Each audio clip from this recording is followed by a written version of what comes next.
Coffee संग बैठे बैठे नजरिया जब टकराई,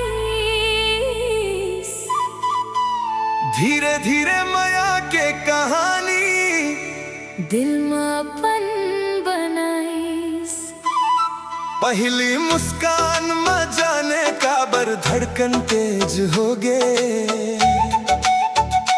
तोर संग बैठे बैठे मोर सपना सजीव हो गए।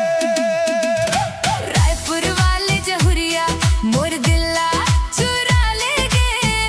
तोर माया के रंग मा मोला पूरा रंगा देगे। हाथ में हाथ धर के जिंदगी भर संग चलबो। रायपुर वाले जहुरिया तोर संग हंसत गावत रहिबो।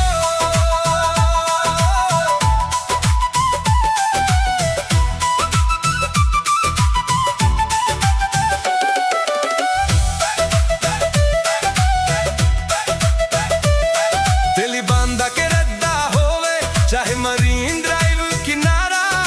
तोर संग हर पल लागे दुनिया ले घलो प्यारा। तोर हंसी के झोंका मा मन मोर गुनगुनाए। हर रोज तोर नावला दिल अपन गुनगुनाए। तोर बात में मिठास है तोर आँखी में उजियारा। माया के डोरी बांध के बन गे मोर सहारा। रूठे पर मन नहीं चाहे संग तोर रहना है, जन्म जन्म के सपना अब पूरा करना है। चांद तारा गवा रही हमर माया के कहानी। संग संग हंसना